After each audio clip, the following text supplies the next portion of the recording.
it's not even like a super skill based challenge because like we all know, like if you take a scab boss at range, you're gonna easily kill him. But for me, it was like I feel like I'm a pretty strong mental player when it comes to. Did you just say when you take them at range, you're gonna easily kill them? Yeah, every time. Oh yeah, sorry. That makes sense. Hit your shots.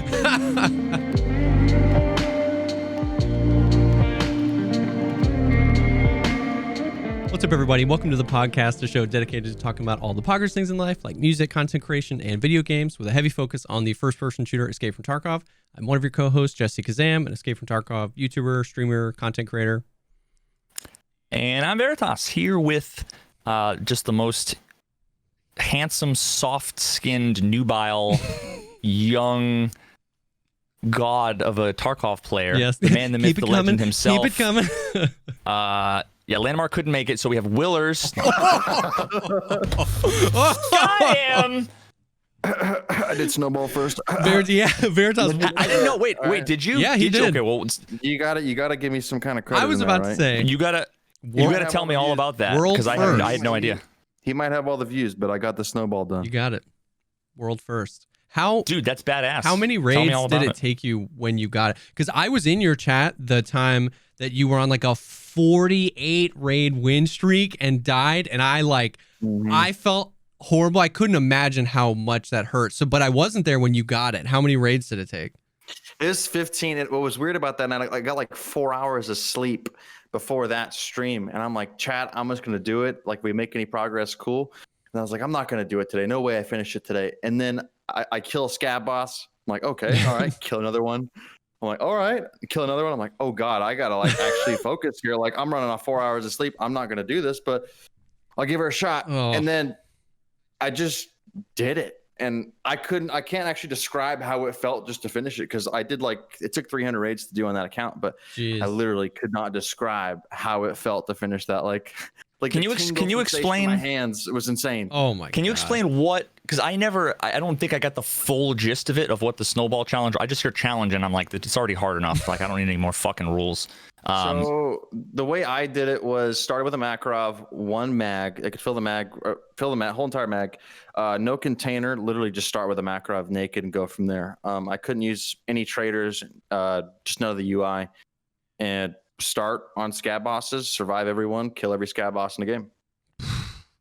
And Interesting. Like I said, so it took you 15 raids when you did it, but there were separate runs where WillerZ was on it was like 44 or 45 raid win streak. It's 48. I did 48 raids in a row, four to five. I was looking for four. I was in the last boss. I did like 15 shorelines in a row. Yeah. Who was the last one? Oh, Sanitar. The worst one. And then it was like some random dude in the forest in the 5-7, the middle of the dark, was hitting the most accurate, dirty shots. Like consistently. Like, it was super sus. It was weird. I'm like, either this guy has T7s on, or I don't know what the hell is going on. And he pushed me into another group of two dudes, and then I killed those two dudes, and then this guy was shooting me in the ass, and then I got dropped. And it was so painful. I've never felt the pain of a death like that. Like, I don't usually, when I die in Tarkov, I'm like, oh, whatever, next raid, we'll get him next time. But that one was the hardest death I've ever had in the game. Because there's so many layers to that. You got him banned, right? It's not. Do what? You got him banned? Did you send his username? Nikita. I'm like, this guy's stream sniper hacker banned him, dude. Send him the IP and everything. That's what streamers do. There were so many levels, because it wasn't just that you were doing the challenge, but like I imagine that you got pretty far more than a couple times, but getting pretty far and being on like a 48 raid streak, like every time you didn't find Sanitar, I'm sure that was just like adding to the pressure. And then the fact that it was like that, it was super weird. It was pitch black. It wasn't like an HK or any sort of gun that would make you think the guy had night vision or had T7s or anything. It was just like this 5-7 kept popping off, and it seemed like everyone was a hit, and it was just like devastating. Oh, it killed me. I had to walk away. I think you hosted me, and I think you were like, it wasn't our win streak. I fucking lost. I'm out. And I didn't know the extent of it. No. After I died, chat was gifting an insane amount of subs, and then I was like, all right, chat, let's do it again. Oh my God. And I hopped back into it, and I got Sturman on the first raid, and it continued on. dude. And then I got off after Sherman, I think. That's what. Damn. Oh, see, that's. I've had so many people come in and be like, "Dude, are you gonna do the snowball challenge?" And I'm like, "No way," because after I tried it like twice, I would just be like, "Screw this!" Like I can't. The fact that you were able to just like take a few minutes and then sit down and start over was unreal. There's just no way. Well, like the whole thing for the snowball challenge, I would say, like, I mean, it's not even like a super skill-based challenge because, like, we all know, like, if you take a scab boss at range, you're gonna easily kill him. But for me, it was like I feel like I'm a pretty strong mental player when it comes to. Did you just say when you take them at range, you're gonna easily kill them? Yeah, every time. Oh yeah, sorry. That makes sense. Hit your shots. They can see you much easier than you can see them, Will. But it was like the snowball was like a full mental challenge to see how far you can go. And then for me, I was like, I gotta beat this. I can't play regular Tarkov till I beat this. So I just went for it, and yeah, I did it. But it was a bitch. I wanted to give up a few times. I'm like, hell no, I'm never doing this. I can't ever get it done. But I'm like, let's just do it. Let's just do it. And then got it done.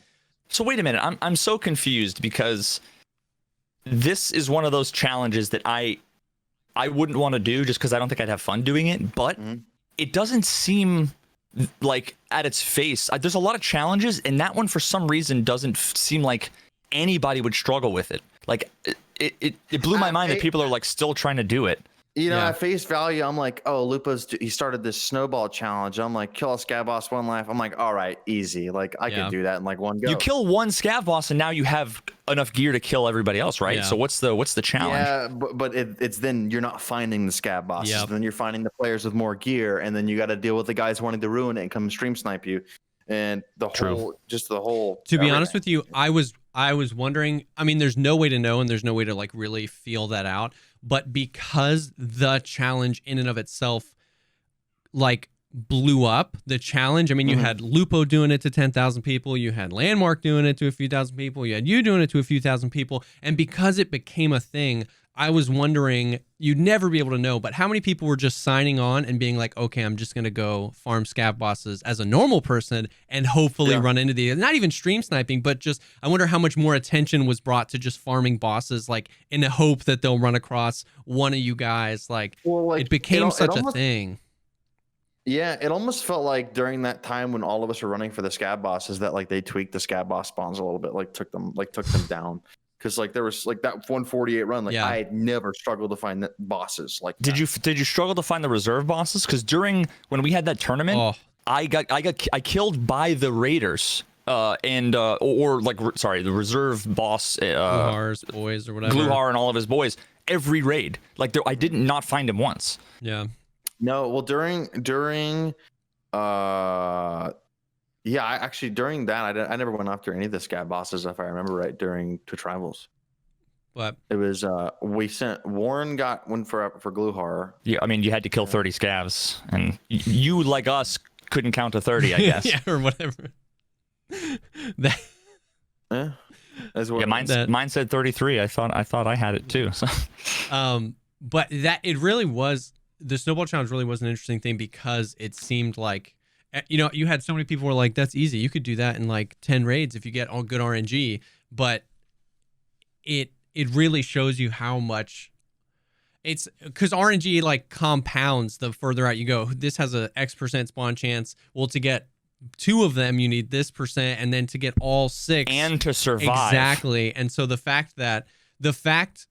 it really showed me, and I feel like a lot of people, how difficult it was. The fact that like a week had gone by and nobody had gotten like the god, oh yeah, I got all 6 in a row. You know what I mean? Like nobody had gotten that, because statistically that's possible. And you'd think with how many people were doing it and how much time had passed that maybe somebody would have just gotten lucky. But the fact that nobody had, and the people that did do it had to grind for it as hard as they did, it was like, it really showed you how much more difficult it ended up being than it would have seemed at the beginning. I'm assuming the first step was probably the hardest. Getting going is always the hardest. Yeah. Like for when I first started, I was starting with, I'd go for, you know, Sturman. He's easy. You can kill Sturman with 2 Makarov shots to the head. and you kill him, you take his SVD, kill his buddies. And then I would go after Rashala or Killa. And then by the time I did those ones, I always I got 3 out of 5 so many times. And then I'd go after Gluhar and Sanitar, which honestly was the worst thing to do first. But or last, sorry. Then I started going for Sanitar and Gluhar first. Yeah. Get the hard ones out of the way. Yeah, because the other ones I knew I could dust in 2 seconds. Yeah. But I saw that towards the end of some of those longer runs, especially when you were trying to farm Sanitar, you were trying to strategize as much as you weren't even going to the resort. Like you would just Pier cottages out, Pier cottages out, and you were like, screw the resort. There's just too much. Well, just knowing how resort plays out, it's either you're gonna find a guy in a room who's waiting for you, or you're gonna get shot behind a wall. Yeah. So it wasn't worth the chance. Yeah. That's wild. That's insane. I'm interested. So when Landmark completed it, it was super exciting. He felt a super rush, and it was almost instantaneous. It was 10 minutes later. He was like, "Chat, we need another challenge." Did you feel the same? Where it was really good to be done with it, but then you were like that's why people reset their accounts, right? It's because they want something to do again. Did you kind of feel that where they're like, "Oh, we did it, but now what am I gonna do?" So I usually stream 8 to 10 hours a day, and when I finished it that time, it took 4 hours, and I was like, I got done at 4 hours. I'm like, well, what do I do now? I've dedicated all these days to doing this challenge. Yeah. So what do I do? And and then I was like, okay, another challenge, and then I was like, nah. But I actually started another Taz 1 to 40. I did a Taz 1 to 40 a couple years ago when just the buckshot came out. So I started one of those on the side. So just on the side. But I feel like the Taz challenge is. I feel like face shields are your only enemy, right? Or because you can face tap anybody, and the Taz is not that unpowerful if you can hit someone to the face. So here's the biggest thing I struggle with the Taz is because I'm using the Devastator slug, so high damage, low pin. Mm-hmm. So I'll go for someone's leg, I'll shoot them in the leg. Okay, I know they're about half health. I can hit them again and they're gonna die.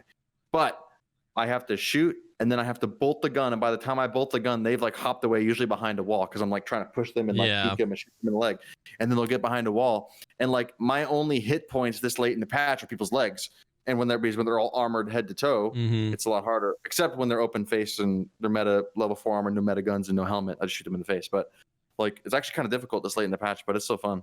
But so they're wearing U-latch. You will go for their legs just because you don't want to hit them. I'll go for a face if they got open face. Yeah. Didn't you also do the VPO 215 1 to 40? Yeah, I did. Oh my god. That's actually that's a sleeper gun. I did it. I did VPO 15 with eco rounds. I did AK 209 with eco rounds. I did Makarov. I did pistols twice. I did bolt action guns. I did pump action guns. Bro, they're wild. The fact you used EKO to 40 that's a freaking Nerf gun. That's unreal. I did Keter 1 to 40. I did 1911 PPSH 1 to 40. Oh, fuck off. My thing is, if a new gun comes out and it's called shit, I will go from level 1 just to make a point. Oh my god. Well, I used to do that a lot when I was a lot smaller of a streamer, but so I brought the Taz back because I'm back then when I did Taz 1 to 40, I had less than 100 viewers. Yeah. So now we've gotten up there quite a bit. I'm I'll bring the Taz 1 to 40 back, but we got better rounds this time. So that's wild. Yeah. That sounds like my nightmare. I the only time I ever use those guns are when I scav and I die immediately. But on principle, I love that you do that so much, because so much of the content I make, or even just talking to people, is you guys get it even more than I do. You know what I mean? What's the best gun? What's the best armor? What's the best this to do for a new player? And it's honestly, the best way to win Tarkov is just have map knowledge and know how to position yourself better than your enemy. And at that point, you can use whatever you want. And you just prove that over and over again by using these guns and being able to get 1 to 40. Yes, of course it's harder, but at the end of the day, the most important thing is knowing the maps, knowing how to position, knowing how to move. And then everything else is just aiding in you being able to do that. Yeah, I agree. Yeah. Yo, okay, just looking at it again, before we get off this, because this is relevant. The eco rounds, they have 73 damage, but they have a 20% frag chance. So one fifth of their fucking shots are gonna do. They pop level 3 face shields. I was popping level 3. I remember 110 damage. Jeez. I remember running through level 3 face shields like crazy during those. What's the pen? 30. Wow. So I mean, yeah, and even if you, that's one of those things that would kill in a couple of shots, even against like a killer helmet. Yeah. Where a lot of people would be like, oh, well, gotta aim leg meta. It's like it's gonna be 11 shots to his legs or 3 to his helmet, because you're gonna, not pen, but 0 the helmet in 2 shots, and then 73 damage is, 1 or 2 shots, and he's I don't think he's got that much HP in his head. He's not like a Glue Car who's got fucking 75 head or whatever. But that's wild. Whew, that's insane. Bringing it back a little bit, I'd love to hear how you, like, what was your journey of like getting into streaming, and like how did you get into Tarkov? Did you start streaming with Tarkov, or were you streaming other games before that? Well, yeah, I started with Tarkov like about 3 years ago, but originally Clean's the one that got me into streaming, because I worked with Battlestate on like game capture work. So a lot of the photos, like if you go to my chat, type ! wallpapers, like I did a lot of promotional work with Battlestate when I was 18. Oh, Battle Buddy, almost all of the pictures in there, all of the featured pictures for all of the tiles, those are like, I think almost all of them, with the exception of a handful, are from Will. So thank you again for that. Yeah, so like where Battlestate first picked me up was I made like, so Clean had his NDA lifted back in the day, and he knew that I wanted to get into editing. So he went in and got me shots, and I made a video called Welcome to Tarkov. And if you know the Welcome to Tarkov truck, that was a nod to my first video. And then Battlestate, you're blowing my mind right now. Kind of gave me an offer to do some work for him, so I did that, and then the streaming just kind of came along with it. Wow. Okay. I had no idea. That you were like, especially engaged not just with the game, but with actually BSG that far. Yeah, I don't do it anymore, but I'm just full-time streamer, man. That's it now. That's dope. That's awesome.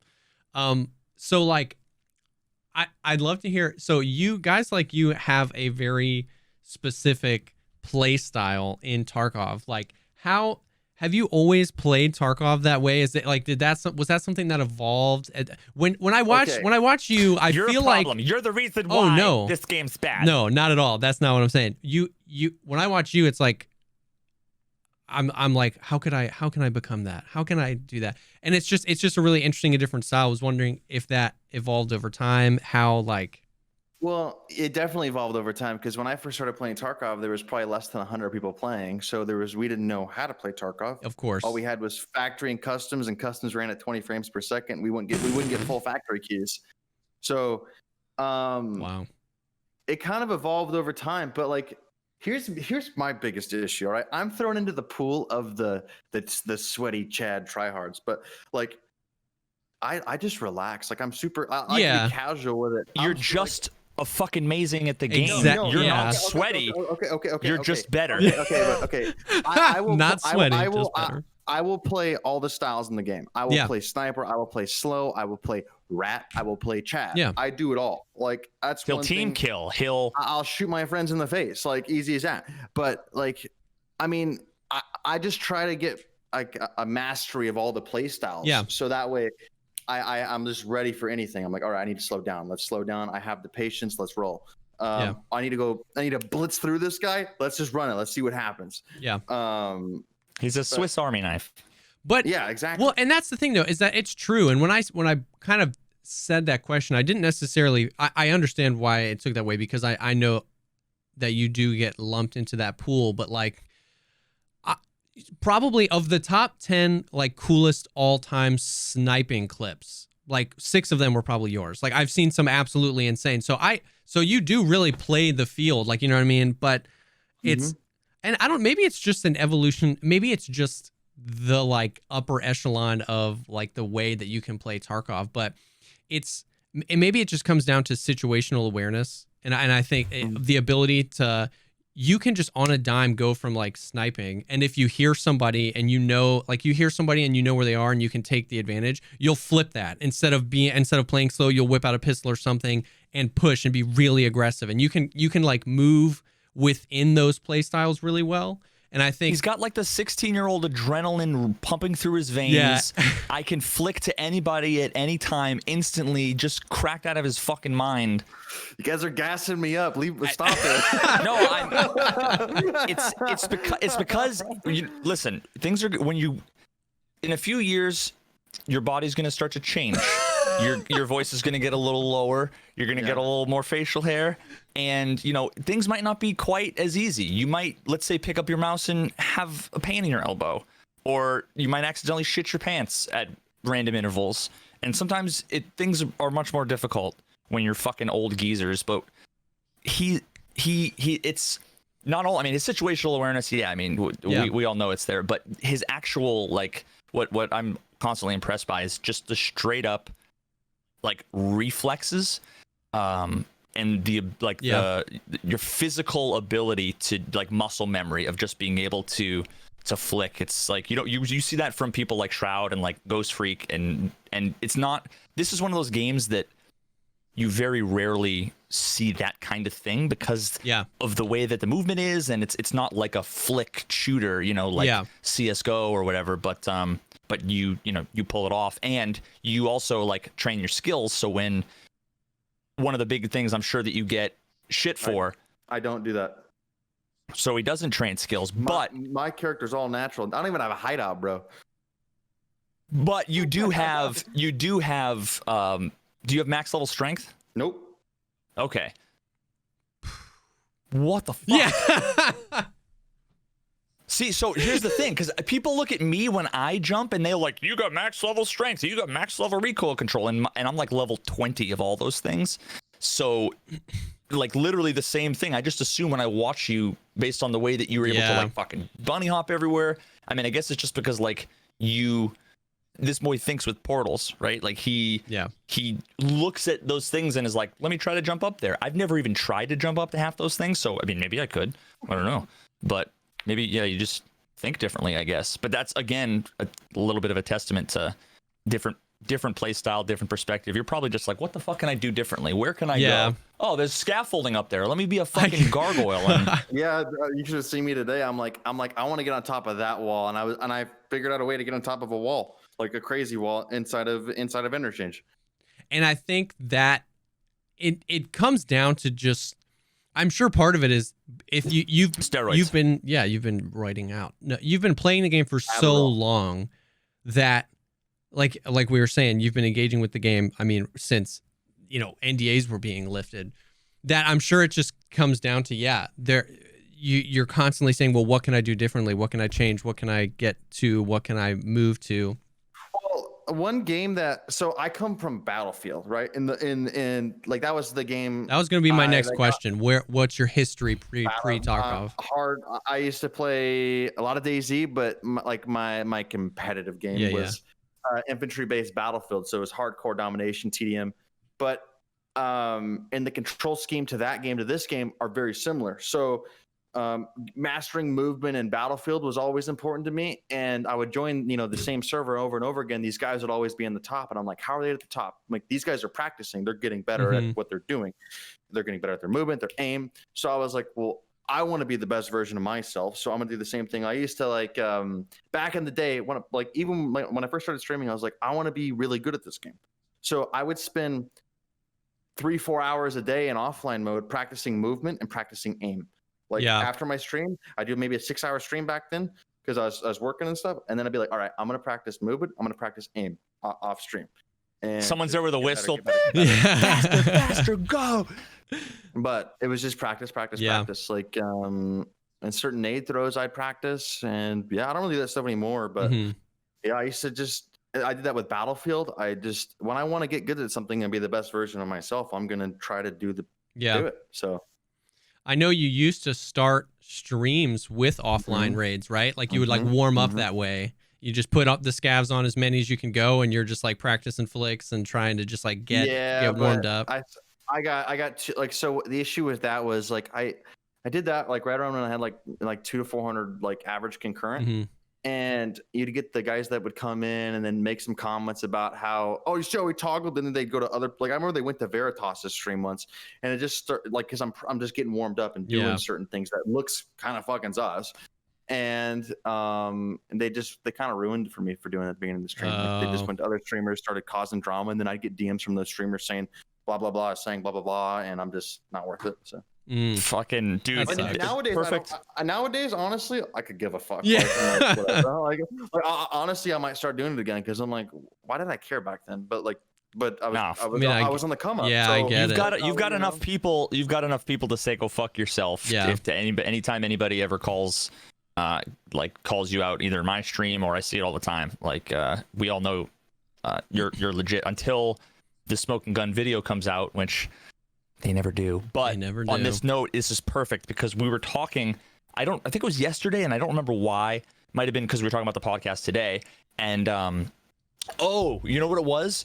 I had that bug yesterday where you sidestep and it makes you fucking flick to the right. Oh yeah, and it that looks like to you, right? Yeah. I'm always scared to get that one, dude. I'm like I couldn't deal with that on my stream, bro. Wait, I thought that happened to you. No, that's never happened to me. Because it happened to somebody else. So the first person it happened to was Sheena. Yeah. Sheena.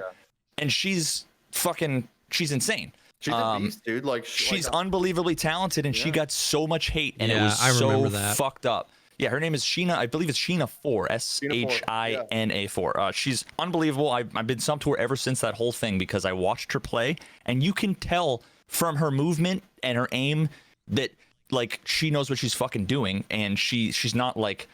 Just for being female, I'm sure there are so many people that just instantly dismissed. Yeah. You can't have skill. You must be cheating. But, that's what fucking 11-year-olds on the internet are going to say. But that happened to her. And I remember seeing a clip of somebody else that it happened to. And then it happened to me. And I just remember being like, yikes. I was glad because I kind of felt, and I'm not trying to like pat myself on the back, but I felt vindicated that I defended her and was like, this is like unfair because then it's the same thing. You want to defend your friends and you want to defend people for like when they deserve to be defended just because you want to expect that if you were in their position, you'd want others to do the same for you. So instantly when that happened to me, if I was the first person that experienced that bug, I might have been the one that there was a witch hunt, But it literally happened to me like 2 days ago, and I wanted to. I said it happened to you, but I guess not. But the problem was, I searched for WillerZ like aim lock bug, and it was like 9 billion clip results that were all like aim lock question mark, and they were just all sick, epic moments. And it's like I'm not gonna be able to find the like bug because it's gonna be buried under all the false accusations. Even me. I'm so fucking bad at Tarkov compared to you, and I get called out all the time for cheating. And that's all the proof I need to know that when people are like, this person's cheating. No. Dude. Gives you perspective on how many trash fucking gamers there are that have to call out bullshit like that. That, and it's a part of it is like a statistics game because the people who take the game seriously, you think about how many times, and there's a lot of things that some players do that don't make any sense to anybody. I turn my head all the time and free look because I'm localizing sound to try to figure out like, are they in front of me or behind me? But people see you looking all the time, and back in the CSGO days, you can't free look, right? So people would always be looking towards the walls, and 1 out of every 100 times, there's going to be a silhouette when you're watching as a spectator, like in the spectation mode. You're going to see the ghost. It's going to line up with someone. Like it's just going to happen. Yeah. So when you play 10 billion fucking hours, there's going to be things where even today, I wasn't even streaming and I have it clipped and I have it recorded locally. I fucking did the most godly ever thing. And it was lucky because you know how like when you step, the gun just kind of like goes down. It was like when it came back up, I just one tapped the guy and I flicked and it was like, that would have been, if I was live, that would have been on Reddit as like proof of aimbot, and it was just a fucking lucky, like, it was an accident. I got one of those crazy clips of the Sega 9 the other day that I'm not surprised. I'm surprised it didn't end up on Reddit. Really? It looks sus. I'm like, dude, am I cheating? Right when I go over, like I'm on customs going to the train tracks, and I shoot this guy in the face, and I said, "Yep, chat, I'm getting banned." Like it was fucking disgusting. Yep. Like it really is just like a numbers game. That stuff is going to happen eventually. And to most people that invest a lot of time in the game, especially now that there's so many people playing the game, you know what I mean? That stuff happens more often, and it just it's just so hard to maintain perspective, especially if you've died. If I've died like 14 times in a row, I'm just having the worst day ever. It's so easy. If on that 15th death, you're on the receiving end of somebody's clip of their life or somebody's shot of a life, and you're just like, that dude's cheating. And it really is hard to maintain perspective, but most of us have been on the flip side of that, where you do something, you just kind of like go into a room and you're just like, how did that happen? Like, that's amazing. Yeah. How has Tarkov been? How have you been feeling about Tarkov recently? Like, how have you been enjoying the game? How have you been feeling? They've done a few patches for like networking and late spawns and stuff like that. Like, how are you enjoying just regular old Tarkov? This late spawn, whatever they did, like makes the servers hit and miss as far as player count. Like I'll have super dead raids where I won't see one player, then I'll have a raid where I see two players, and then I'll have a raid where I see every slot filled, and then I'll have a dead raid. I don't like the consistency of the server in the 5-minute matching times, because we have to wait on someone's PC or whatever it is. Yeah.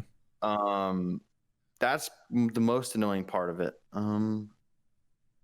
I feel okay. So one thing I've noticed is like scavs are more jittery now than player movement. Like if you go to like when I'm trying to track a scav and keep my dot on him, he does like yeah. Where a player will sometimes be smooth, but I mean players go but yeah.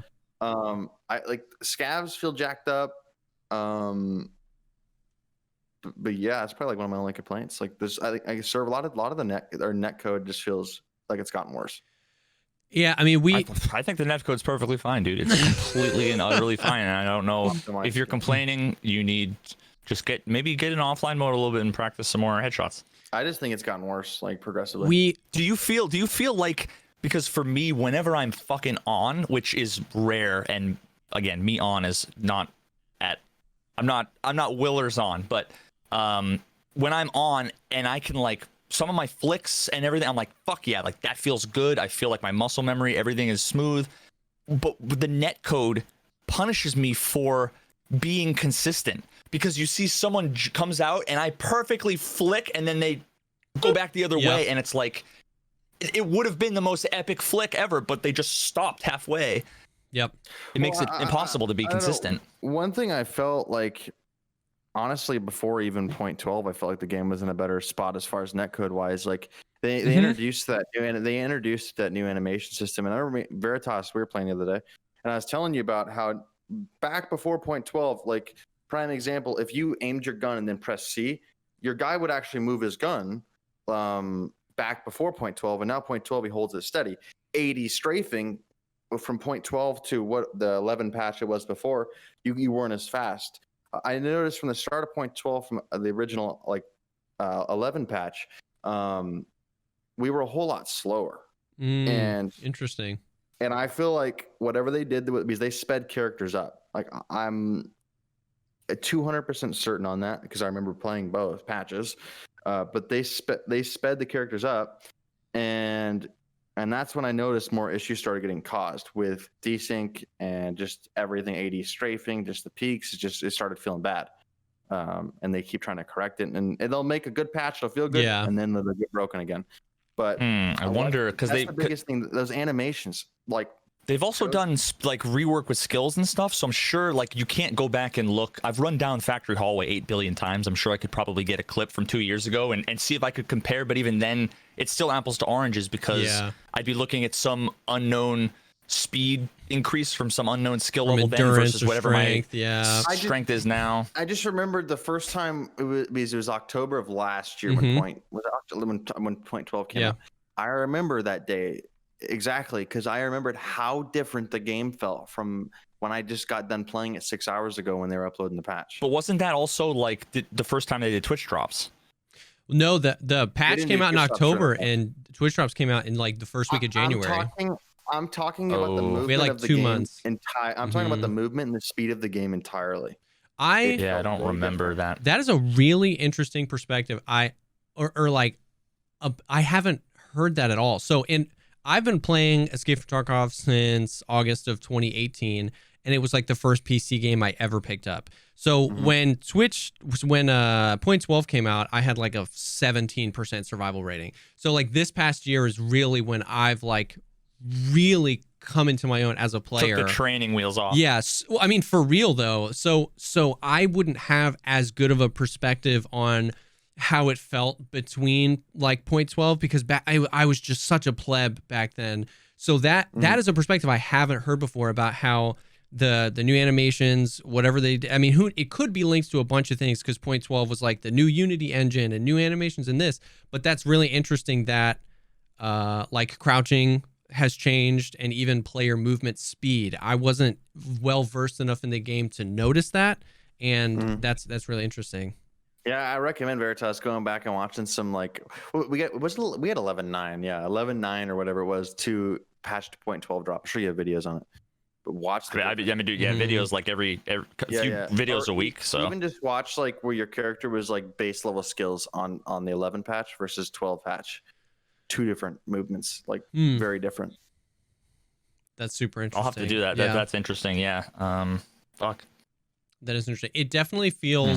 I mean, the thing we talk about this all the time on the podcast, and we like to get people's kind of fresh opinions on it. But I mean, the word inconsistent just keeps. Sometimes it feels on, and it's hard to tell when you're having a really good day and it feels on and the servers seem like they're performing really well. It's hard to tell if the other guy is lagging or not. Like it's so impossible to tell. But it just kind of feels like we're at this point where there's so many band-aids that every time you put one on, one pops off somewhere. And it's like every time we fixed late spawns. Well, it's like, the past 10 raids were incredibly desyncy. And then they try to do that and it's this. And I hadn't had a single late spawn since they implemented that patch. And then I didn't have a late spawn, but I spawned shoreline. And like a minute went by, I ran up towards the resort. I saw a guy just spinning out in the middle of nowhere, so I shot him. And I ran up, and as I was looting him, I heard a bush rustle, and his teammate spawned in, and he just shot me in the head before I could tab out. And I was like, whoa, I thought they fixed late spawn. So even that's still happening. So it's interesting. I just noticed the increase of like dead servers ever since they did that patch, though. This is the first time I'd ever been in a server where I was like, I actually think I'm the only that one. was empty. There have been times where it's like you can't know, but there were a couple. I did factory for like 12 hours the other day, and suddenly all of a sudden I feel like normal again, like I can play the game. But there was one raid where it was like not a single noise. All the exfils were locked. Yeah, I spawned over by gate 3. The main is that the main exfil gate 3? Yeah, I think so. And like I spawned there, so if there was like a 4-man squad, they're most likely gonna spawn over by the either back exfil or like underground. Like they're not gonna spawn by forklift, right? They're not gonna put a 4-man in forklift and then me there. The spawns are bad, but not they're not that bad. It's only bad when it's a 5 like individuals or whatever. But so it's like that's happened to me twice. I sent the server IDs to Nikita and asked him. I don't know if he was able to check on him or not, but it was like nothing. Yeah. So, and honestly, like I denied for a long time that ever happened, but I'm willing to believe that I was not wrong before, because of the whole like late spawn and all that other bullshit and having to wait for the queue time. But now I think it's entirely possible that when they like making the change for the late spawns, it's entirely possible that they could have just implemented, one of the rules would just end up with one person in there because they don't want them to wait anymore or something. I don't know.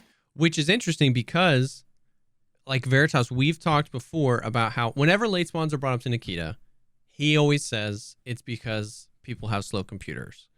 And you have said before where you feel like there has to be more to it.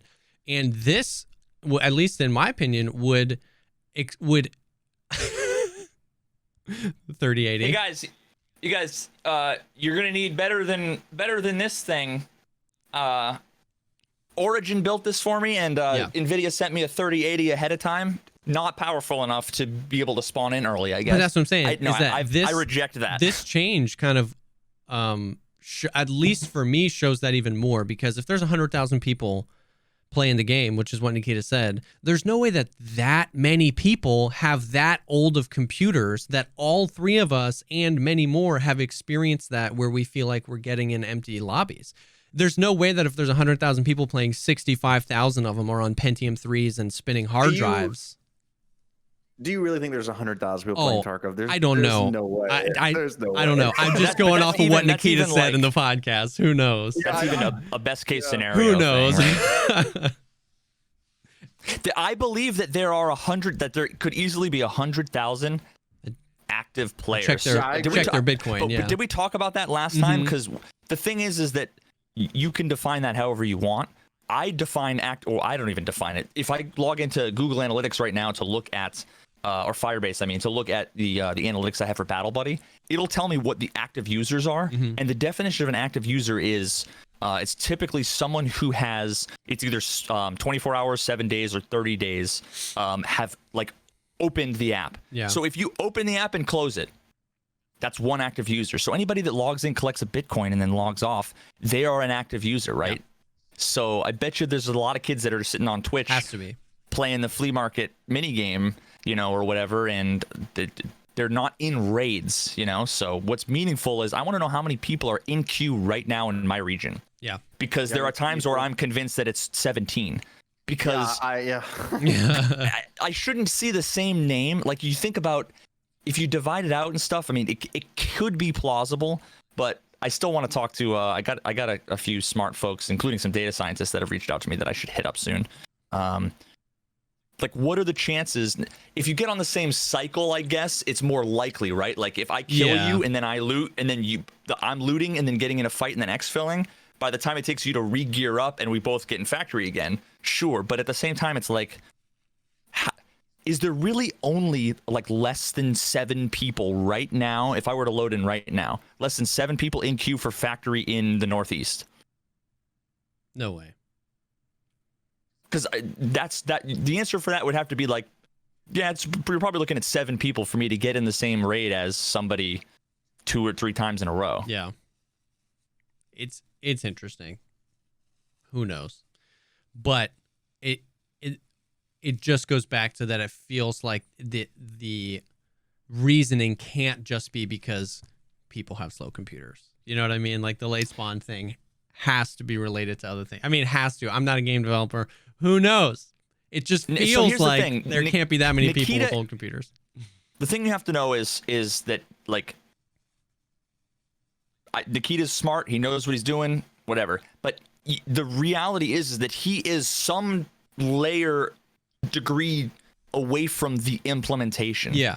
Like, my managers, I had managers that had PhDs in computer science from Worcester Polytech, like fucking smart, genius people.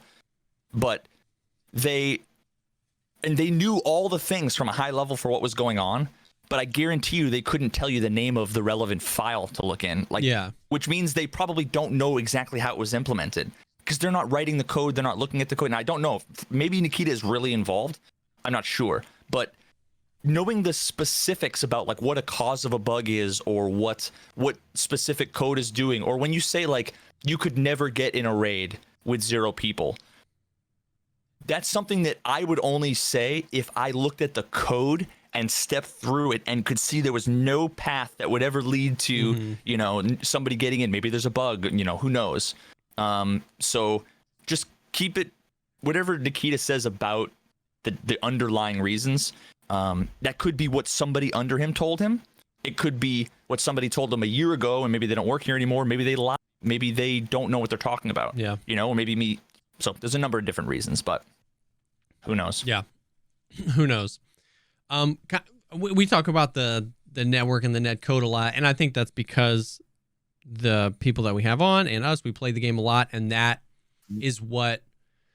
oftentimes our greatest enemy. Like Veritas was saying, that you could do every single thing right, but because of a micro stutter, you lose a fight, and that just doesn't feel good for a game like Tarkov.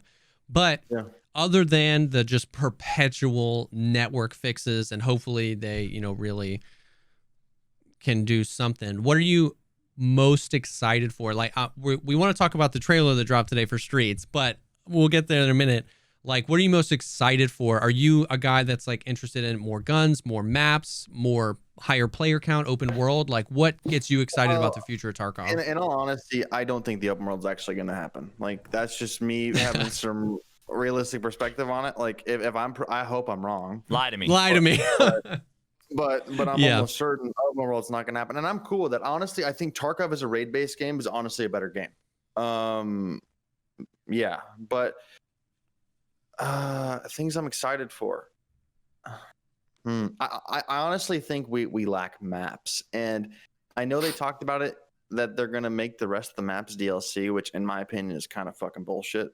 Like, for the last 4 years we've gotten Factory and Customs are the first two maps. Factory was the only playable map. Customs was the test map. Then we got Woods, and then we got half a shoreline.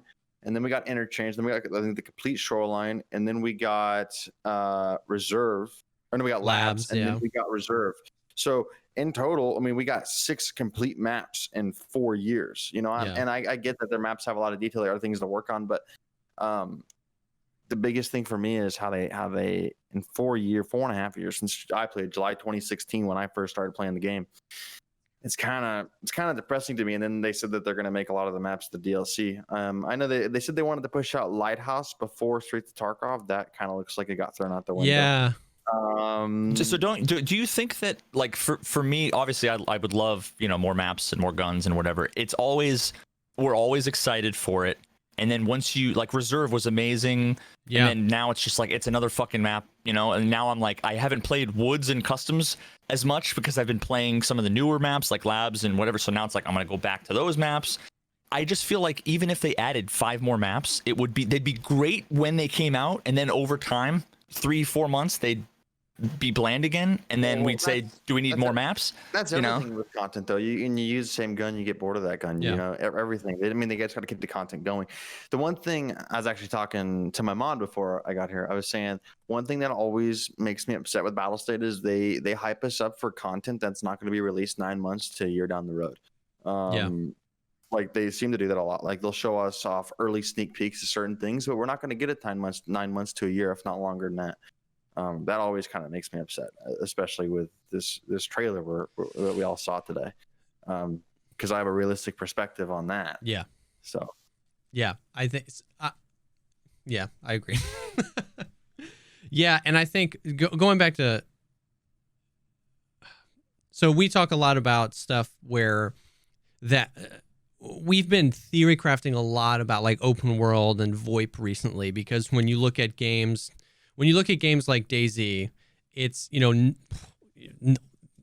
they just got their 3rd map, and who knows how long DayZ's been a thing. But, the fact that it's an open world where you can, constantly get into weird engagements in any places. And then the fact that you're constantly, like, communicating with other players. And then that it basically gives the player the power to drive their own content and, like, change the game. And that's why, DayZ has, like, I'm pretty sure in 2020 had its, like, peak in concurrent viewers or concurrent players ever, with, no new maps, depending on the server, no new guns, because you can give the players the power of replayability instead of relying on maps and guns and other things. Now, I hugely agree on, like, the detail of the maps, and the maps that Tarkov bring are part of its special sauce. But it's just an interesting discussion that we've been having recently. Well, to me, the reason I think DayZ is a game that sticks around is because it has content that allows it to make more content, so it's always new. Yeah, always. A prime example, I think, of any successful game. If you want your game to run a long time, your content has to make content. And like DayZ, one of the biggest draws when I first started playing was VoIP, and, like, the scenario changes that add with actual proximity chat is awesome. I mean, I'm curious to see if they're going to do it in Tarkov, but I definitely think Tarkov needs to have a way of making its own content off of its content. So open. So let's say open world plus VoIP. Let's say, okay, I'm gonna make a fictional thing here. Imagine all the maps today plus Streets all stitched together, and let's say it was like server based, like a 2 hour, 4 hour, whatever, like DayZ with VoIP.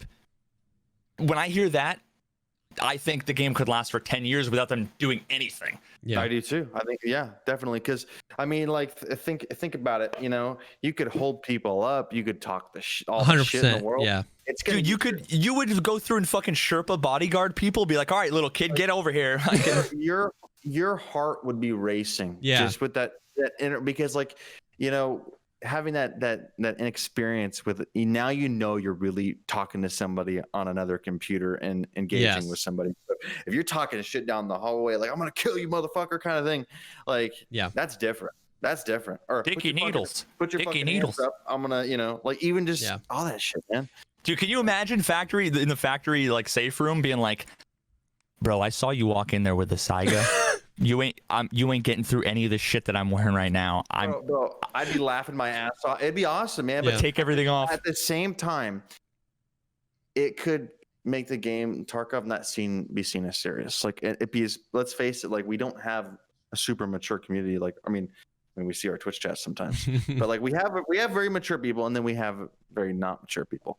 So I think it could kind of ruin the hardcoreness of. For sure, it's gonna go both ways. Yeah, you'll find experiences that go both ways, and that is an interesting point. Whereas the reputation of Tarkov, at least in Nikita's eyes, might be part of that, is that he doesn't want it to seem. We did a podcast like 2 or 3 podcasts ago where we found an old post that actually Veritas sent to Nikita and said, hey, is this still for the most part true? And in there, the original vision was that there's 3 ways to play the game. It's like arena, instance-based, just like it is now, and open world. And you could do all 3, which I found super interesting. So that could potentially help, that if you just kind of want to engage with Tarkov the way it is right now, you could. But you know, there's definitely is something to be said for, like you were saying, being able to actually interact with other people. I mean, we see it now. A lot of the people that are really, really good at the game and are really cool under pressure when they're in really good fights, if you're in a fight that lasts longer than 2 or 3 seconds, a lot of the best Tarkov players will start taunting. Because it's the only way that they can engage. It's the only thing they can do that they know the other person hears. And it's great, especially when it's a bear. Like, Deadly will taunt people all the time mid-fight. And being able to do that actually and say whatever you want to say would just be, it would, of course, you're absolutely right. It would get extremely toxic and gross, but it would also be like super fun. It's just the nature of VoIP, you know what I mean? But you can tell that it's what players kind of like yearn for, because they do it any way that they can. Dicky needles, you know, take out the hatchet and start swiping trees. We try. And so it would be really interesting. The whole idea of, and obviously I don't think any of us know, but the whole idea of having like raids and open world, to me, almost doesn't make sense, because you can do a raid in open. If there was open world, then you could. I mean, obviously it depends on how it was implemented, but like theoretically, hop into a server that maybe reset 20 minutes ago and be like, okay, I'm gonna go and do a shoreline run and then maybe run to customs. Like, that's basically a raid and then get off, right? Yeah, like, you could turn VoIP off, hop in, do whatever you needed to do, and then hop back out. Like, you. The only difference it would be, like, theoretically, would be that people are not going to be you know that there's not going to be a guy over there and a guy over there and a guy over there. It would just be much more dynamic in terms of like, you might spawn in, run 100 feet, and then see 3 dead bodies and be like, oh fuck, and then you're like, did this just happen? Are the bodies warm? You know, like, holy shit. So now you're kind of like, oh god, you know, you see 3 Alton dudes dead with meta HKs, you're like, oh fuck, okay, well, jackpot. You know, that never happens today, because it couldn't happen today. Yeah, I agree. It feels like if they released arena and open world, it would just naturally pull to those 2, right? Because the only other thing that I was going to say to that is what the instance-based Tarkov affords is knowing how many enemies there are and knowing where they're going to be. Like, you go into shoreline, you know they're going to be at resort. And if you had the arena and that's the gameplay style you wanted, why wouldn't you just be playing arena? You know what I mean? So it probably would end up pulling to one of those 2 things. That's kind of like, that's my biggest fear with Tarkov, is like, especially with arena mode. Like, I'm excited to see like a kind of like a, you know, a good competitive Tarkov, but at the same time, like, I'm like, competitive Tarkov. Yeah, bro. Like, exactly. You know, yeah, okay, you Like there's, like I just hate how the community has shifted this year, especially trying to make the game a competition. Yeah. Like I really don't like that. Yeah. That's why I don't take part in tournaments really anymore. It's because of stuff like that. I don't like. You know, why don't we have military Olympics? Oh wait, that's just fucking war. I just don't know. I miss the days of just, man, this guy's fucking playing Tarkov. Like, you know, Yeah. like that's it. Yeah. It's that simple. It's the double-edged sword of becoming popular, right? And we know that even Battlestate Games had no idea what was going to happen this year. You know what I mean? Nikita said before that, you know, if we get to 50,000 concurrent players, then we're screwed and none of you can go home. And they got to 200,000. Like, I just don't think, and that's that double-edged sword, especially the three of us. We, you know, and all content creators in the Tarkov space ride that wave of, obviously that brings insane positives to our lives, being able to do this for a living and do it for more people. But the flip side of that is you get everybody. You don't get people, because I was able to just get into the community, you know, pre that I'd been playing for about a year, just a little over a year before the drops happened. So I was a noob. People were Sherpaing me. I was in random people's Discords running raids. I was I was getting pulled into people's Discords to trade items. There was like a Reddit where somebody posted free key tool to whoever responds to this first. And I got it. And the dude was like, oh, here's some Bitcoin too. And so I engaged with Tarkov as a noob in the community, and everybody in the community just had like an insane passion for Tarkov. It wasn't like the video game flavor of the month or flavor of the year. Everybody that was in was Tarkov. And so that's that double-edged sword, is that, you know, the monetization of Tarkov and Tarkov content skyrocketed on Twitch and YouTube. And then the flip side of that is you just get everybody. Everybody's engaging with Tarkov now, whether they care about it or not, whether they just want to troll it or not, they want to cheat or not. And it's got its own pros and cons. And part of that has definitely been, it's just human nature. We're so competitive. And if enough people are playing something, we're going to make competitions for it. And it's just kind of the double-edged sword there. So let's talk about the Streets of Tarkov trailer. I haven't got to talk to Veritas about this yet either. So I'd love to hear both of y'all's thoughts. Just anything, not just the trailer, but like what the trailer made you feel about the game, anything. I'd love to hear you guys' thoughts. I mean, it's big, wide open spaces. I mean, a lot of rooms to clear. One thing that they usually do in trailers, though, that I notice, like they have other people in the servers with them. I kind of wanted to see like a bunch of people, like a bunch of testers in the servers with them. Yeah. It was one guy with fade in, fade out, and different locations. But they had to maintain at least double-digit FPS though, so you can't have anybody.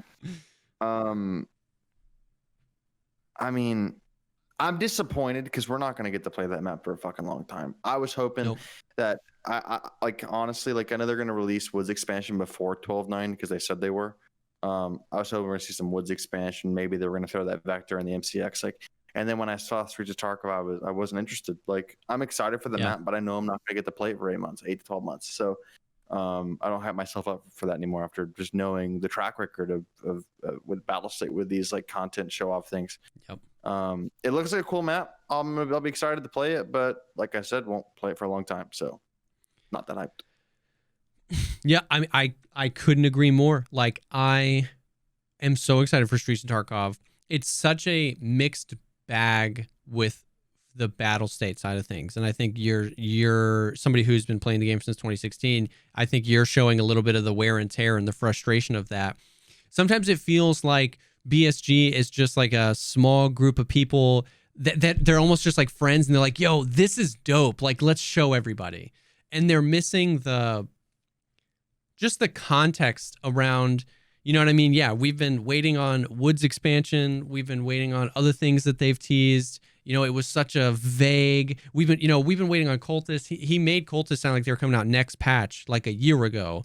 There's so many things. And so they post this vague link, you know, premiere in 30 hours. And we're like, oh, dude, is there going to be 300 Blackout? Is it going to be the Vector? Is it going to be Woods expansion? And then it fades up and it's Streets of Tarkov, and you're blown away. The map looks amazing. It looks crazy detailed.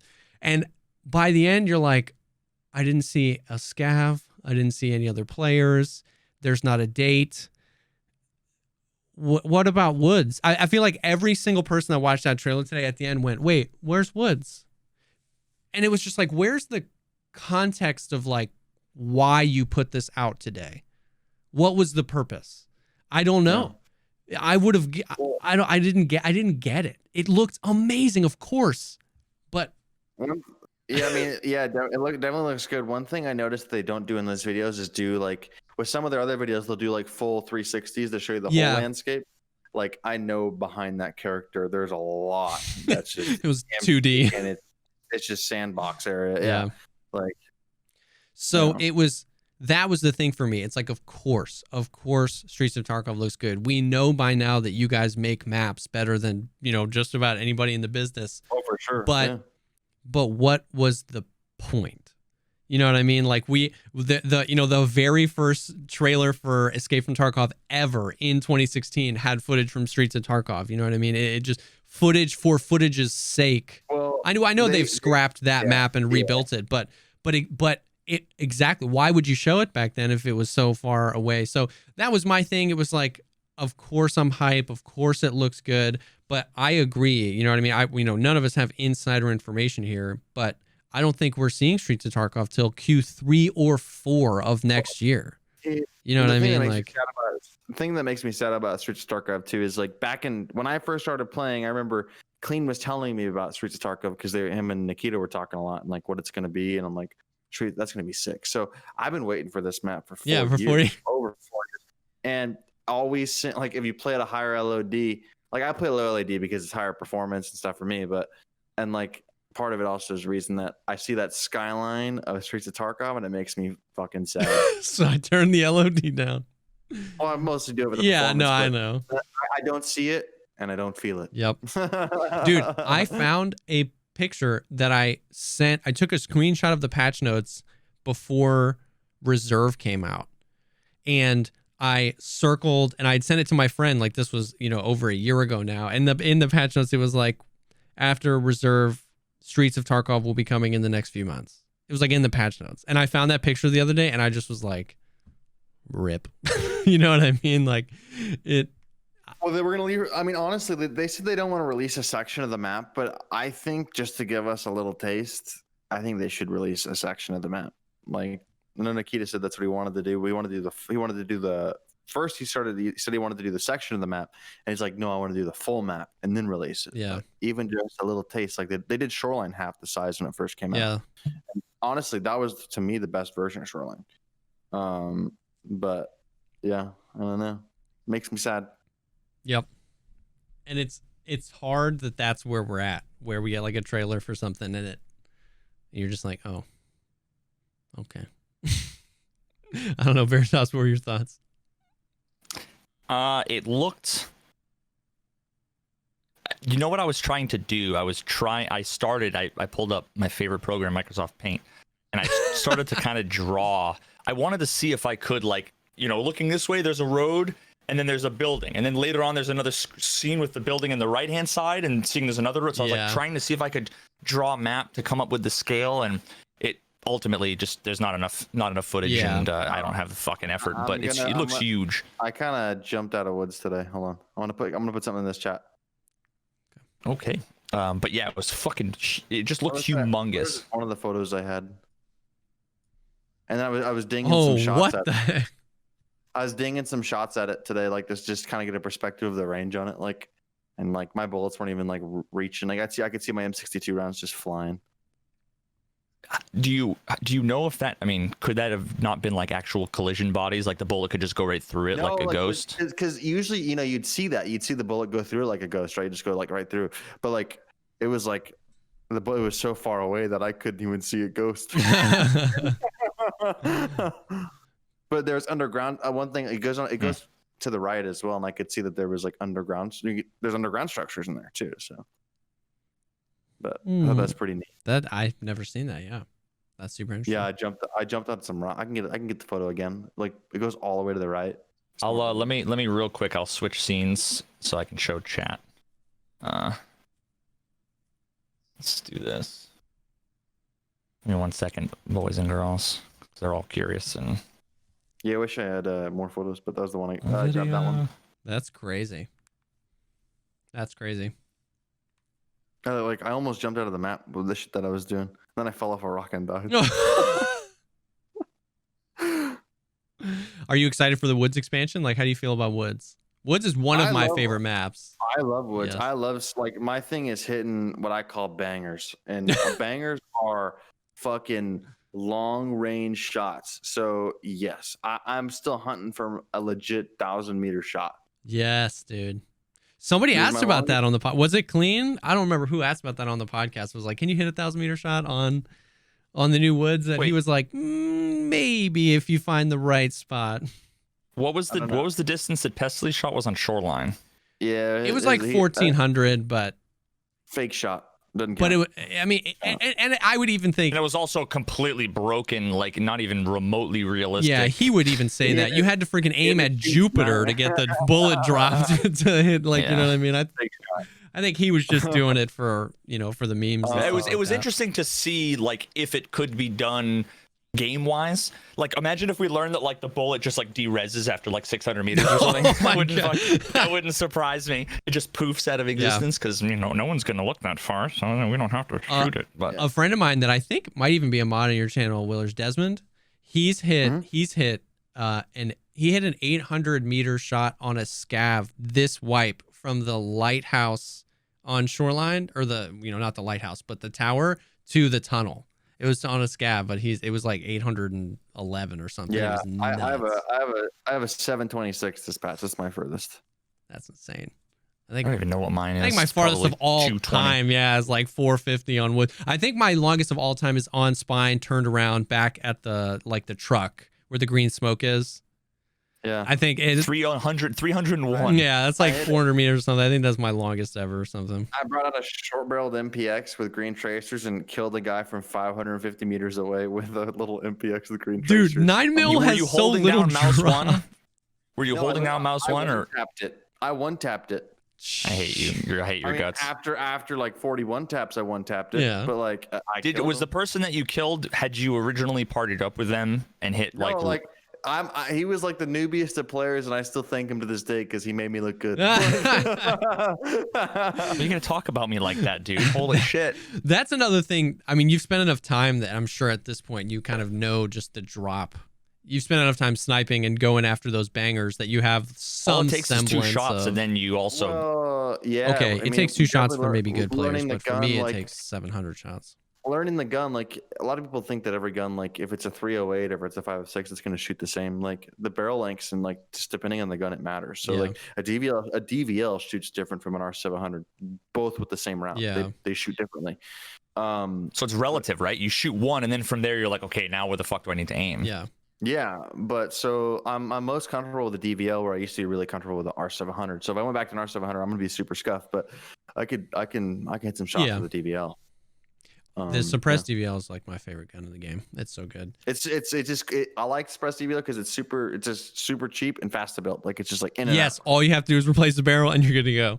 And put a scope on it. Yeah, done. I just wish you could one tap to the chest. I wish there was a mechanic in the game where if they were like greater than 200 meters, like it would do additional bonus damage or something. Just let me have it. If I hit you at 400 meters and I don't hit you in the 3 pixels, like come on, just die, please. I don't think you'd actually like that, honestly, because you'd see a guy with an M1A and do that and just fucking one tap your whole fight. No, but I'm saying like I think bolt actions should get. I don't fucking care if it's realistic. Yeah. Bolt actions should get like a multiplier. Yeah. Otherwise, what's the reason? Like if I have an M1, I'll go tap tap tap tap tap and they're dead. Yeah. Because like I'm 1 or 2 or 3 like are gonna hit. But when you go pop and you hit him in the arm, you're like, well, they're just gonna start zigzagging now, and you've lost your opportunity. You know.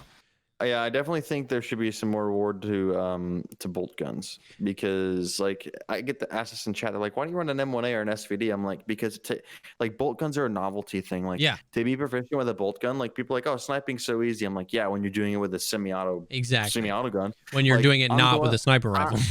You have one chance. I'm going to kill a guy with one shot. I'm not dumping a mag. I'm going for that one single shot. That's what I want. Yeah, I agree. And what's wild is that I haven't really come across anybody that disagrees with that. Everybody's kind of like, man, bolties, show them some love. Like even if it was a damage multiplier or a super, it wouldn't take a lot. you know, a 1.2x multiplier would put at least one round, you know, almost everything able to do that if you're sending it through a bolty. Some guns, I think, like, so for a bolt gun, there needs to be one ammo type, and there needs to be a bolt gun that it only goes in. So, like, there's like 50 BMG bolt guns. All right. So instead of a Barrett, what do they do? Like a 50 BMG bolt gun. Yeah. Like, that would be nuts. Yeah, that would be insane, dude. Just cutting people in half. Just a bolt though. Just like no semi-auto. Yeah, don't come out, because as soon as they come out with a semi-auto gun, well, now the bolt gun, put it in the trash can. You know? Exactly. You only want to do it. Yeah.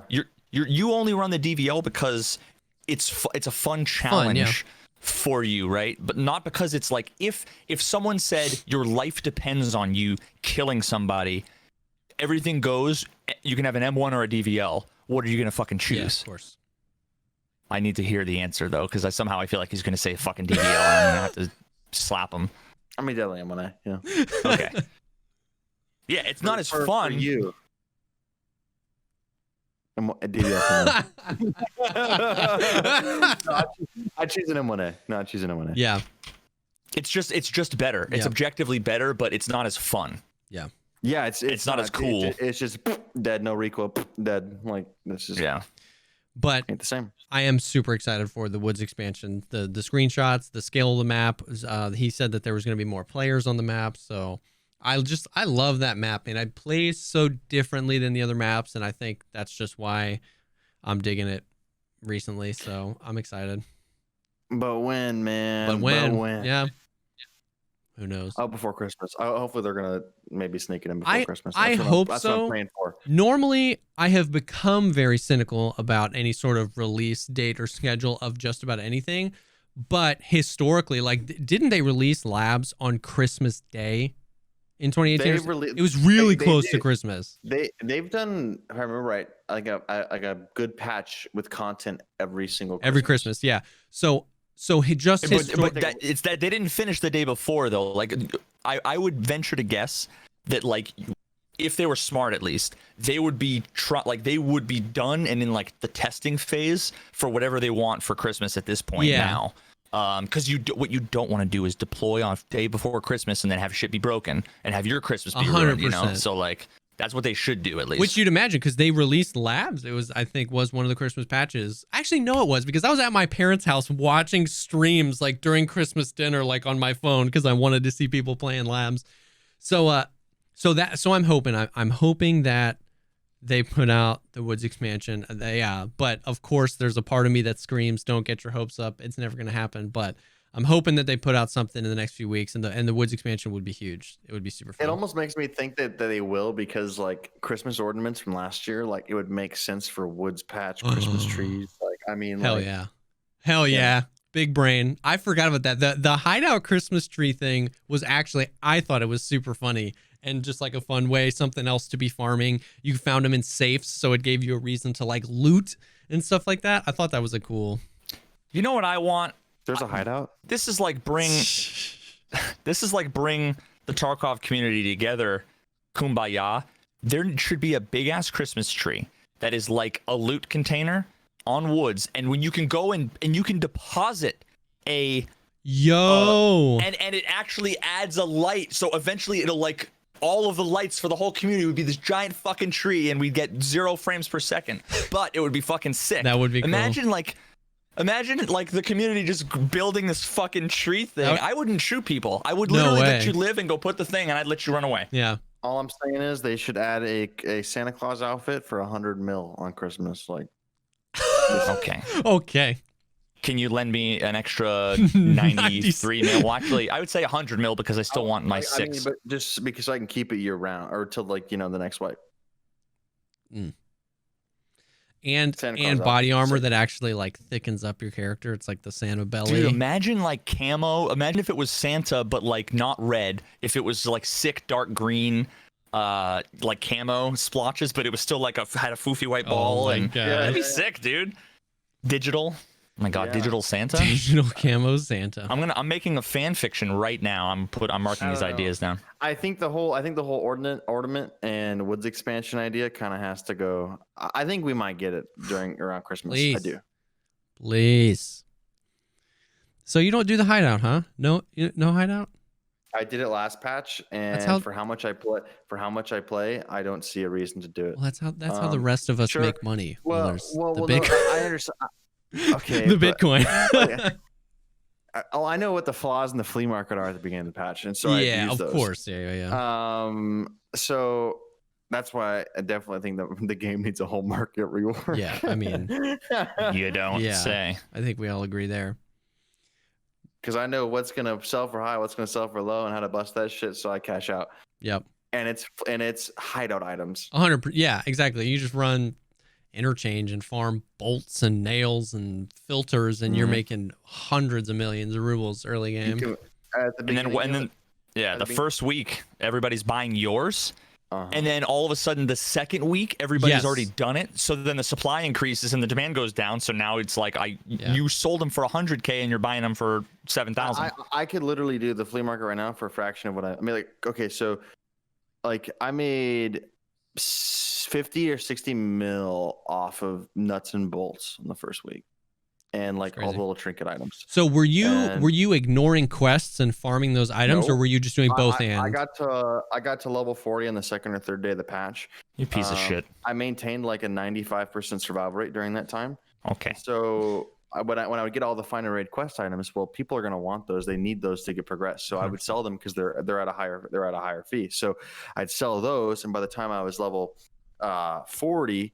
I looted Marked Room 2, found a sick case, sold that for 5 mil, found a weapon case, sold that for 2 mil. And before they removed them. Yeah. So by the time I was level 40, I had sold a thick eye case, a thick weapon case, and I was already cruising 50 mil from just surviving and getting to level 40 in the second or third day. And then I said with my buddy Destroyer Project, who's also Desmond, they play together all the time. We always link up start of the patch because we know what we're doing. So we go into interchange. We can do an interchange route in 10 minutes, get in and out, make 500 to $1 million a run. So between load in time and that, within 7 days we each had over 100 million rubles. No, I think the market's fine. We don't need any. No, it's totally fine. That's wild. I mean, it's like I know all of those things. Like I would know how to do that, but the problem is you said 95% survival rate. Yeah, that's like I have like a 29% survival rate. One of the first things I do at the start of a patch is go to TechLight, find Tetrises. Tetrises trade for night vision goggles. You own the night at the beginning of if you own the night at the beginning of the patch, you own the beginning of the fuck. You own the night. We have a game plan. That's wild. We get to where we need to be, and then we're chilling. That's true. I probably don't play a night raid until I'm level like 32. You know what I mean? Normally. I think I played one night raid this whole fucking patch. I played night raid before level 10. I hate them, dude. I hate them. Yeah. I mean, I'm not a huge fan of night raids for PvP, but if it's the third raid of the wipe and you're going in there just farming everything you need, that's actually clutch. Well, I at the beginning of a patch, I don't care about PvP unless I have to do it for a quest. Like, I'm just trying to get to level 40 and be chilling. So. Yeah. That's actually wild. Yeah. Yeah, I mean, I love I love all the back end things. Like I loved the addition of the hideout. I like that kind of stuff, and I'm excited for them to expand on it. It's definitely, if you know how to loot and sell, if you know how to make money really well, yeah, the hideout doesn't really have purpose. Like, you know what I mean? Because it's a great way to engage that way. But I literally just sold 130 Bitcoin and made 33 million rubles, and I went from 9 million to 42, and everyone's like, "Oh, you're rich," and I'm like, "Well, I just collect Bitcoin every twice a day for 3 weeks, and then you can be rich too." So I just had this idea that would make the beginning of the patch better, as well as even like the game right now better. And I want to hear your guys' opinion. What if all the crafts to build the hideout, if those were always different every time, so that you like if they're the same, then you've played before, you know what you're going to need, so that's 100%. What you look for, right? But you won't know on the first 3 or 4 days necessarily, especially if it takes like multiple days, because a lot of them take 72, 96 hours or whatever. You won't necessarily know what it's going to take to build like the level 3 thing. But then also if the crafts the recipes change every couple of weeks, then like it makes it interesting. Because now everything, you can get bolts, you get nails, like everything has some amount of fucking value. But if it was like half of the stuff had value and it was constantly changing and moving, then like you could potentially hold on to stuff or buy it low and then maybe hold on to it and see if it's sold high. That would be another fun kind of meta game that I'm sure Will would love. Well, because I only do the farming at the start of the patch. After I get to 100, I'm like, oh, it's just gonna play the game. Like let's say the previous patch, I farmed. I mean, like I farmed everything because there was also no final rate status. So I got to like 900 million, and I was like, I'm never doing this again because actually how much time like it took to do all this, and I'm like I couldn't spend it. So I farm at the start of the patch to get to where I want to be to have the success in the late game in the patch. Mm-hmm. So so what you just mentioned, Veritas, I mean, it could work, but I don't think it would work because certain guys that still want to continue to farm will whatever day they change the value of that item and the quantity of drop, they're going to go after it. They're going to farm it. They're going to do it. Which I remember I was telling Clean about something, and I think that could kind of help with the market. And so the abuse early on with flea market items and selling, I even think a market closeout for a month of the patch. Meaning like a blackout. People are forced because so think about it. You got a month, you're gonna want to do your hideout. Okay, so you're gonna want to go to interchange, pick up the stuff. And by the time we're like maybe a month into the patch, like the value of those items is gonna drop exponentially. Also, you're not gonna see like first day, you might be a guy that finds a slick armor in a patch or in a box, but you might come across a guy like me who's already spent 20 hours farming flea market. I'm like, okay, I can buy this slick armor for 200K and go wreck all the noobs. Like easy as that. That shouldn't be a thing. Like maybe a month after the patch, after people have accumulated a crazy stash, go to the flea market and buy that slick, but it's not going to be the same price like it is on the first week of the patch. Yeah, slicks this patch for 100, 200K. So I mean, I think the biggest downside to that would be, and I'd be okay with it, but that's only because I play enough that like having a month with a feature turned off is like it's a nice change of pace. I'm hearing the Twitch chat mumbles around like this is the only month I get to play the game, or I just started this month and then that's going to be, I think the only real criticism. I don't know. Yeah, it would. I don't know. I almost feel like maybe they should do it for like the first week of every month, or something like that, because then at least it's like less time, but slightly more frequent. Something like that might make that a little bit better. I don't know. I would even love to see what Wyatt in your chat said. Okay, so back in the day, I think they casualized Tarkov with the flea market. I think it's way too. I mean, people might say, "Oh, it's still a fucking hard game," compared to what it was to what it is now. I mean, the only difference is prices are inflated and gear is way easier to get now with the flea market. It definitely has casualized the game and that perspective. I would love to see a patch again with no flea market. I love the game with no flea market. I love the game with no flea market. So here's. Oh, sorry. Go ahead. Yeah, because like the prices of items, like it's so inflated. Yeah. And it makes finding that slick so much more special. I know they're not going to get rid of the flea, but like if we didn't have the flea, let's just say you found a slick.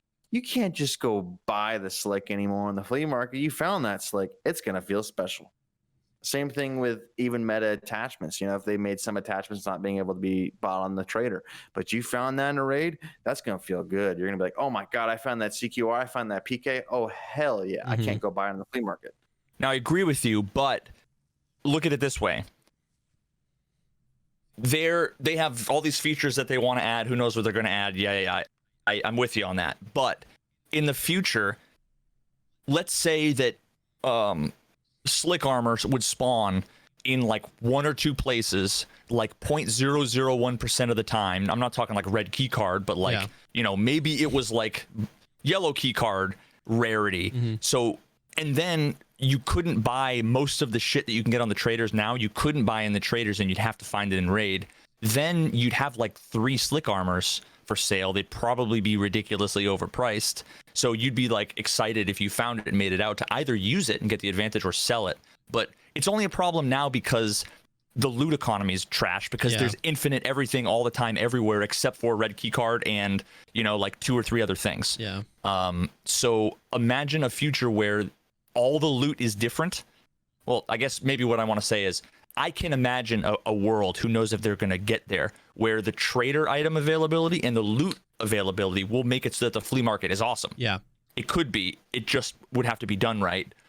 That I was gonna say the same thing, in the sense that like it feels just like a greater economy problem, and they just kind of have to figure out what they want to do.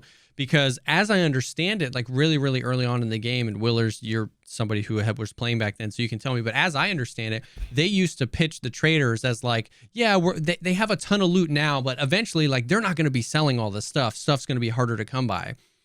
But they've just kept adding like more things to the traders, more guns to the traders, more stuff to the traders. And so you could probably make an argument, like you could probably theory craft, like what would Tarkov be like with no traders and only flea market? What would Tarkov be like with no flea market, only traders?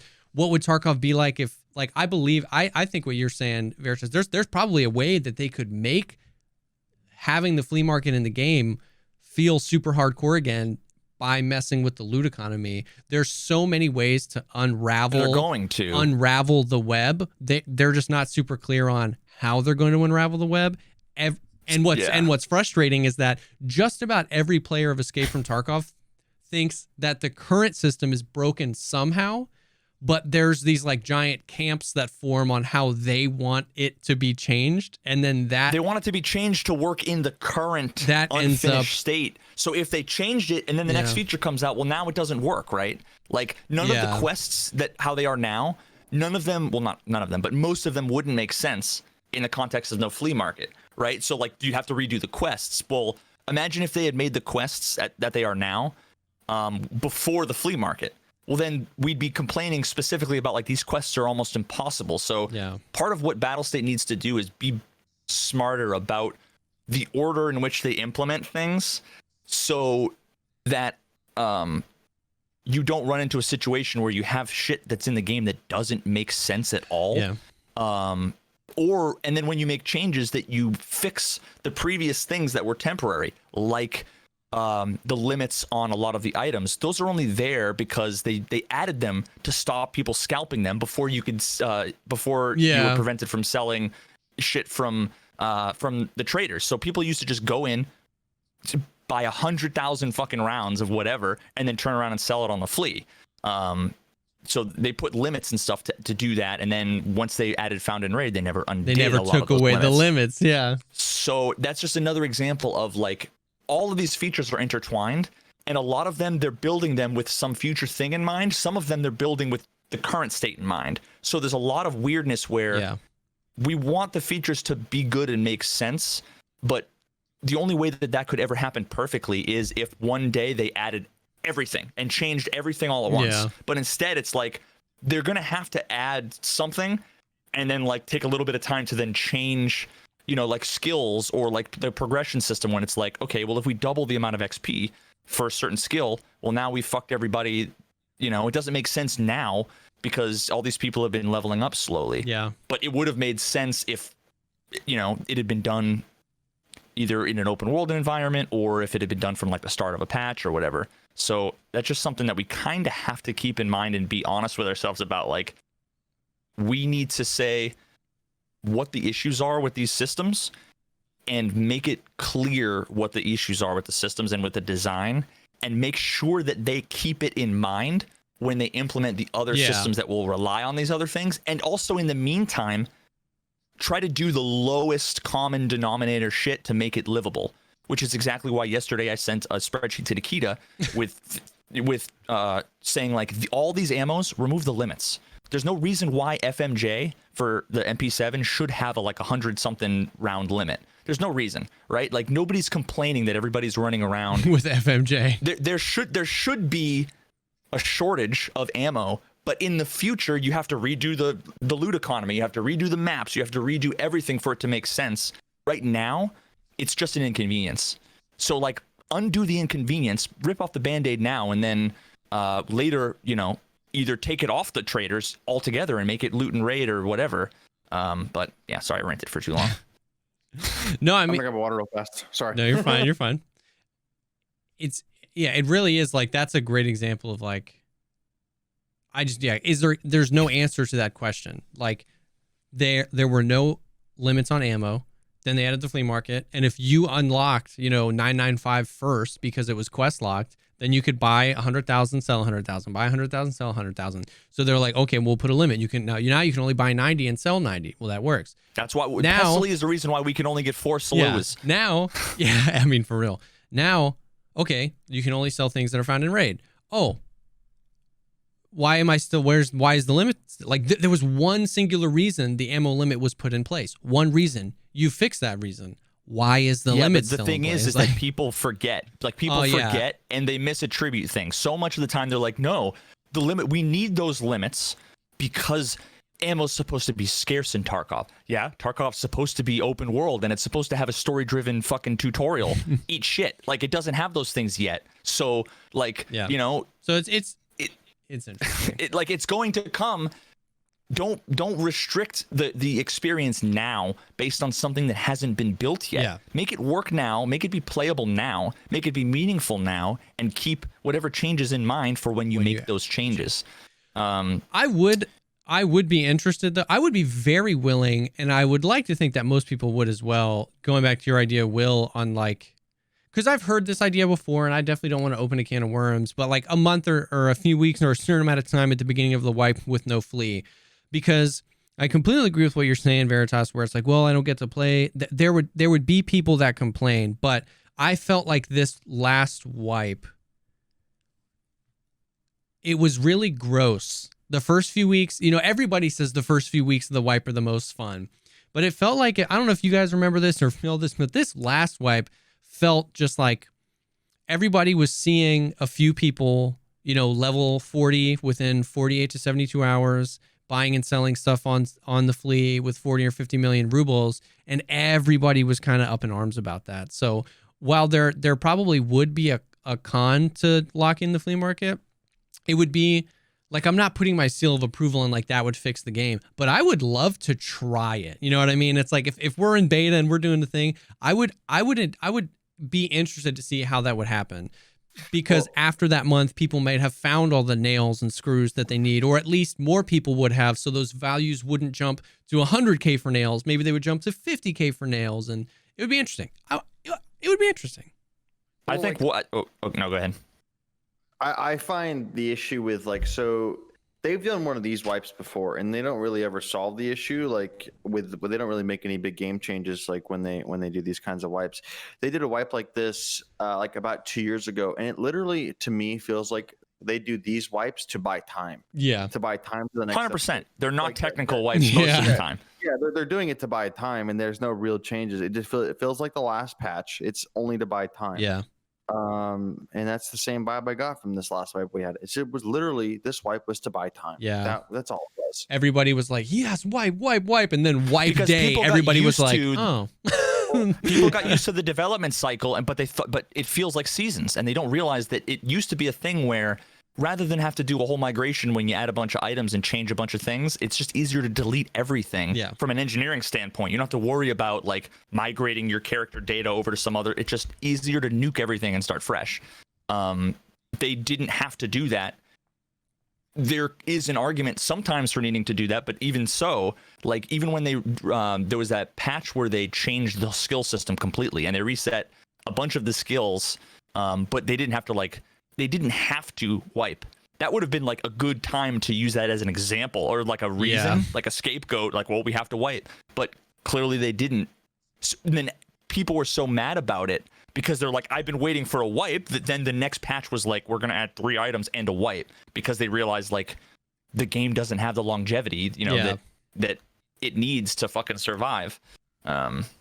Well, okay, I have a question. Why do you think people want to wipe so bad? I know my reason, but why do you think people always want to wipe so bad? This is the question we all get on our streams right now, 24/7. Yeah. When's the wipe? When's the wipe?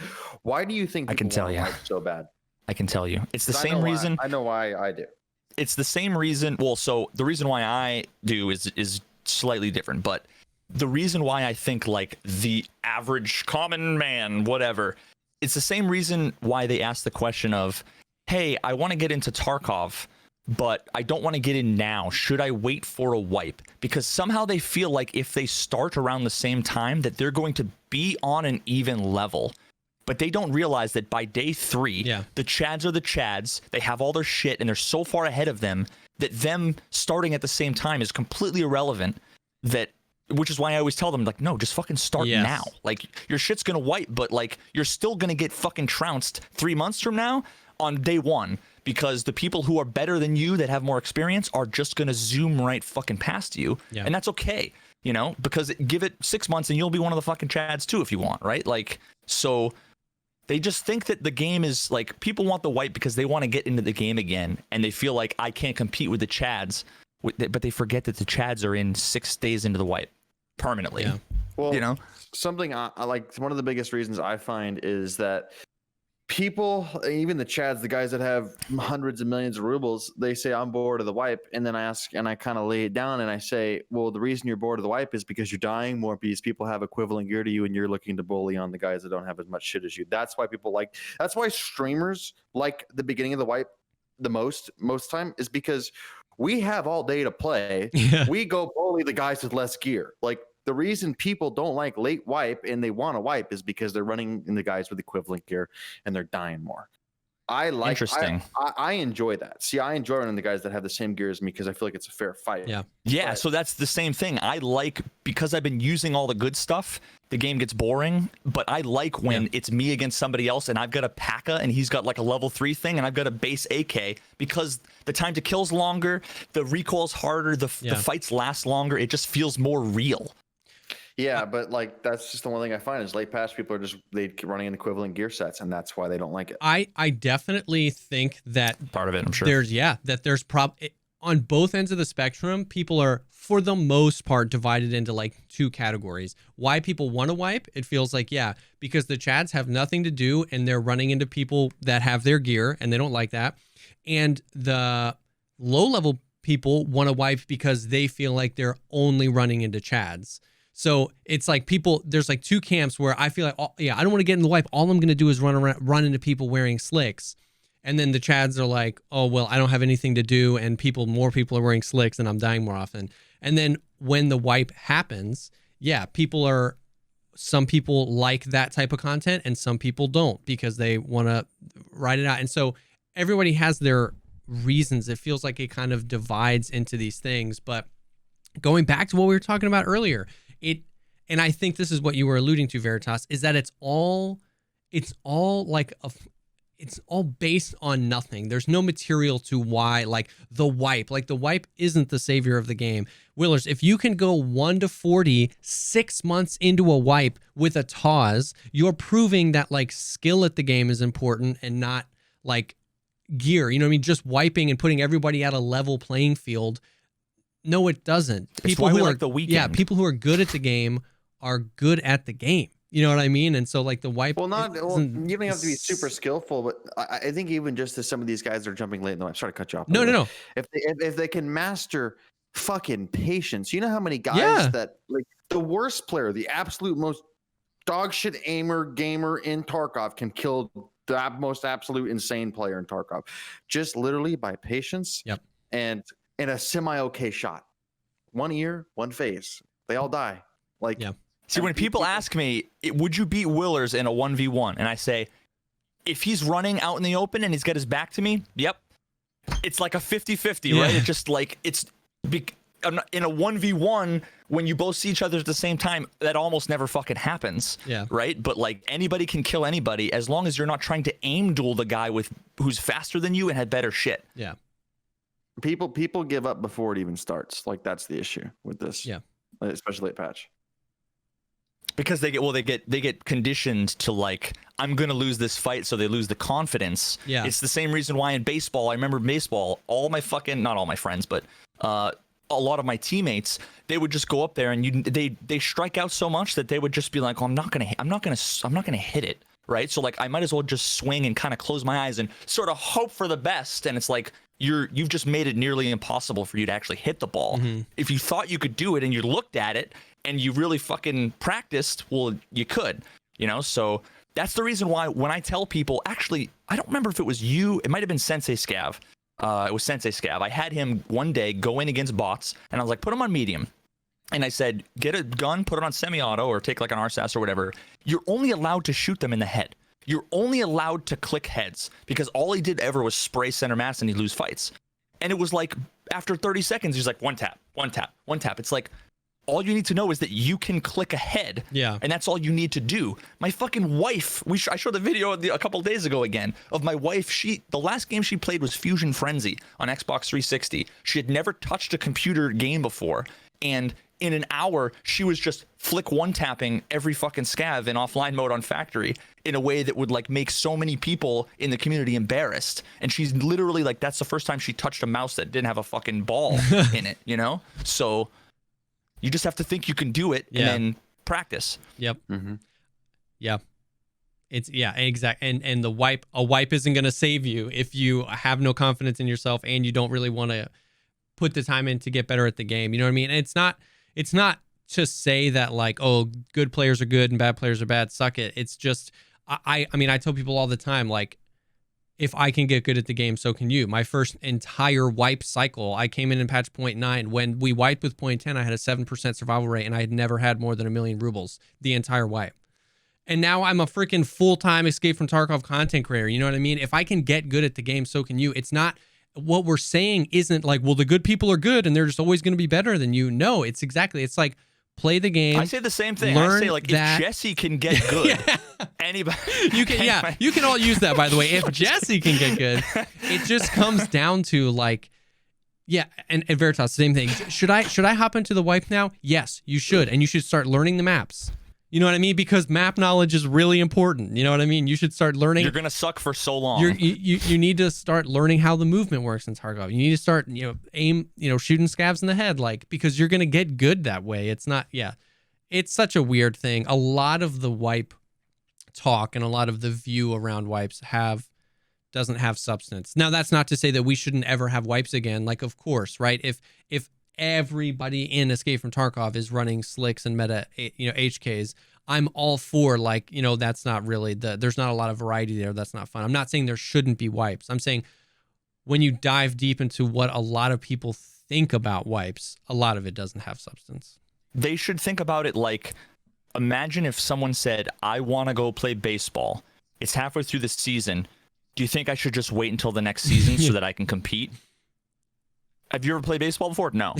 Brother. Yeah. You got to start practicing now if you want to have a fucking chance of ever touching first base come next season. Like, those people that you're seeing that are playing, they're not going to be bad suddenly come spring training. Exactly, yeah. Right? I mean, that's a bad metaphor because of the gear, but again, it works because it's not the gear, right? It's not the guy's glove that makes him good. It wasn't Jordan's fucking sneakers that made him able to play. It was his TAWs. I think that metaphor might have gotten. Forget about it. You know what? We can edit that out, right? I feel you though. I got there. I was tracking with you. But yeah, it's interesting. Interesting stuff for sure. And who knows when the wipe is going to be? I feel like we're in more of a wipe confusion. February, March. Juice time, baby. Juice time. You think that early? I think that would be early. No, see, I think that if it was based on like what they would like want to do or need to do, it would probably be like March or April. But come middle, we're not even in January yet. Come middle January, the community is going to be like, we need a fucking wipe. And then the end of January, they're going to be like revolting. And then there's going to be enough pressure that they're just going to be like, fine, fuck it, we'll wipe. Like, maybe shut up, everybody.